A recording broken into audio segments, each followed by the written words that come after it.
Good morning, everyone. This is Nitin Dhingra from Somani Impressa Group. My apologies, I couldn't be there in person. Uh, Discussion that I'll be having with you now is on power of innovation, navigating in the age of disruption. Before we start, let's look into this picture. On the left, you see an Indian jugaad. On the right, you see a bulb. Are both of them innovation? None of them? Or one of them? Bulb, for that matter, is something which is scalable. It has a continuous improvement cycle and it is a researched project, so it can be mass adopted also. For the reasons, I would say bulb is an innovation while the other thing is not. By definition, innovation is introducing new ideas, methods, products, services with the key elements of being having a novelty, creating a value creation. It has possibilities of implementing at a mass level and has a continuous cycles. Now, in the present context of things, what is the importance of innovation? I would say innovation is not a choice, it's actually the ways to sustain in the present context of things. How it helps business to grow further in curve is by, let's say, entering into new markets. Now, software companies which are into CRM can do innovation and move into, let's say, hospital department and bring a new market for them, developing new products and services. We all know Apple from the phones. Also, we know how they innovated themselves to enter into wearable and iPods to create a new product and service. Introduction of chatbots has helped build the customer satisfaction for e-commerce companies, and now the product can be purchased anytime anywhere, and the virtual assistance helps in it reduce cost. We work very closely with our manufacturing folks, and the machine uh, maintenance is a huge thing in itself. Now if we can predict the downtime of a machine and avoid the maintenance activities on it, that helps in the business continuity and increases the revenues, and hence the overall efficiency and reduction of costs. Again, increase in efficiency can happen with multiple ways, like in our logistics partners who use trucks fleets with telematics, we could optimize the routes and hence reduce the fuel consumption and improve the efficiency and of course the turnaround time of our deliveries. And finally, an organization can stay ahead of the competition. One such example is smartphone industry, wherein a lot of development is happening on 5G, foldable phones, many other factors, and that's how they stay ahead of the competition. McKinsey, in one of its reports, said that as much as 30% of the revenue can be generated extra by being innovative, and the companies doing it are 20% more profitable than the other counterparts. Also, a survey suggests that countries which are high on innovation index are the ones which have higher GDP and lower unemployment. And finally, I think all of us have gone through this case study that in 1960s the average span of an organization in to be there in Forbes 500 list was 75 years. Today it may be 15 years or even. What are the types of innovation? Incremental innovation is something which a organization does along its core products, and there are a new idea or concept which is getting introduced. An example is Microsoft's Windows getting into an online version. Radical innovation. Radical innovation example is like YouTube creating a democratic video visualizations around year 2005. This is basically significantly improving the product and services by new ideas. And disruptive innovation is when we are creating a new business process, or we are improving the customer experience with altogether a disruptive idea.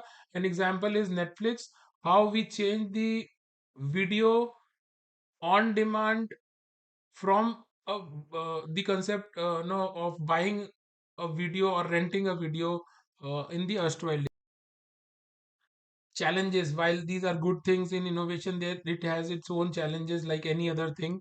The first and foremost is the cost. Let's take an example of smartphone industry. A typical phone in year 2019 was developed at an exorbitant development cost of $241 million. This is a significant cost, and this can be a sunk cost also if your innovation doesn't fails, it doesn't meet the ROI, ROE and other parameters. The other challenge is cost of not getting a mass adoption.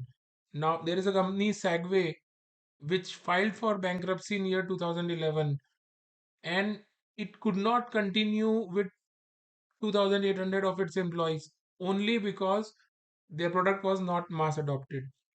Regulation. Now act of God and act of politics nobody can predict. And one such example is demonetization. When it happened, nobody could have predicted it. Similarly, European Union has banned the facial recognition. So any innovation around that technology could not see a daylight in the those countries. Timing at which we are doing, at times staying ahead of the curve in terms of timing also could be an issue. An example is video cassette recorders. They were launched in 1956, but it took decades before it became mass adopted. So your early timing can also be an issue at times. And culture. Typically, what we see in a top-down culture, the innovation penetration happens very slowly compared to what how it is in a bottom-up culture. Now, how organizations are overcoming these challenges, how we adopted some good practices, and I'm sure all of you may have case studies from your own domains. We invested in research and development for the things we felt are disruptive or carry a high impact. These were the exploration and exploitation may or may not yield result. That was an experiment. Example of this again could be Amazon Eco, for which Amazon spent $22 billion, which is a huge investment. Partner with the other organizations. Now, for us, it could be software partner, technology providers in our IT department. Similar analogies could be there in your ecosystem, I'm sure. One such example is how Uber partnered with San Francisco city government to build solutions around traffic congestions, create a culture that is supportive of innovation. I think we discussed on the top down, bottom up approach. Google has a concept called 20% time, where employees are working for 20% time in activities they are passionate about and building innovation around it. Research. I am sure there are many marketing folks here who know the P's of marketing: people, process, place, many other things. Similarly, the research has to be done around your areas and launch the product. Be persistent. Very interesting one. Rome was not built in one day. Similarly, Edison took 1,000 attempts before inventing a bulb. So, persistent and patience is the key. Let me take you through a very interesting case study of our own product, that is bathroom visualizer for Hindware sanitary range of things. And the objective was to create a virtual immersive buying experience which could suffice the sales journey. And sales journey, by the way, most of you are aware, has four components: awareness of product, search, selection, and finally the purchase. In a cosmetic driven industry like ours, where touch and feel matters, what we wanted in our website was something equivalent. Of course, no, nothing can replace touch and feel in the present technology domain, but something equivalent for the people. And we were targeting more lead generations. The designers and the influencers could build the concept in their workplace, and of course, the brand loyalty equity with the Gen Z who are more prone to accept and use these technologies. What we wanted again was a photorealistic simulation of our bathrooms in various demographies, big bathroom, medium size, and all those things, modern, contemporary, whatever the choice of the user may be, and do a collaborative search, select the product, configure it, and finally purchase it or store it for a further use. Show you how the visualizer looks like in our environment. It's available on our website. Um, you can search the kind of bathroom which you are interested in, and then once the selection is done, you can see that in an immersive 3D environment where there is a self-help created for the usage. So somebody who is a newcomer and first time user, they can use the self-help thing. Then a rotation or a walkthrough of a bathroom in 360-degree users can do. As you can see, there are categories. We created 5 categories: shower, WC, and others. And once a category user selects, the different options are given along with the price point, and user can select the option and the desired product can be seen. And this is same across all the categories that are there. Sorry. The selection, purchase, everything is in this immersive environment, and this overall creates something which is equivalent to the physical world, not exact replica, I would say, but yes, a concept which is giving the same experience. Now, went behind to create this is an interesting stuff. We divided the entire thing into 3 months. First month was our innovation, discovery and planning. For we did the research analysis. We talked to various customers. What could be the prospective thing they are looking for in the solution?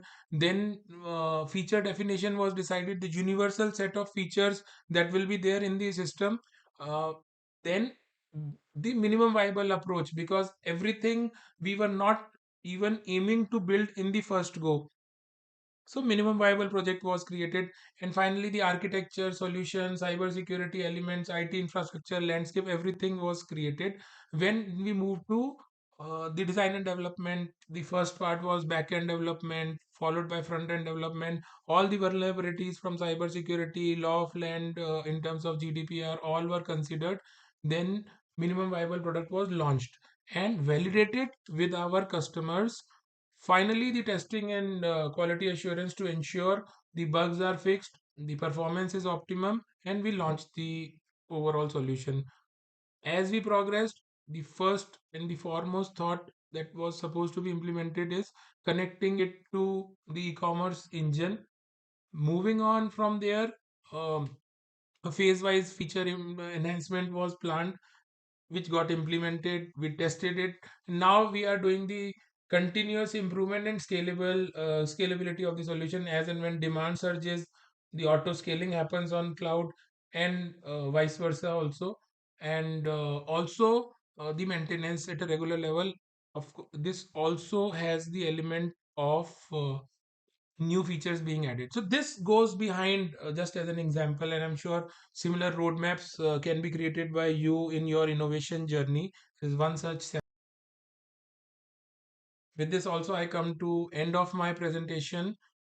What I want to summarize is innovation is not a choice; it's the means to sustain for all of us in these days. We have to start embracing it proactively.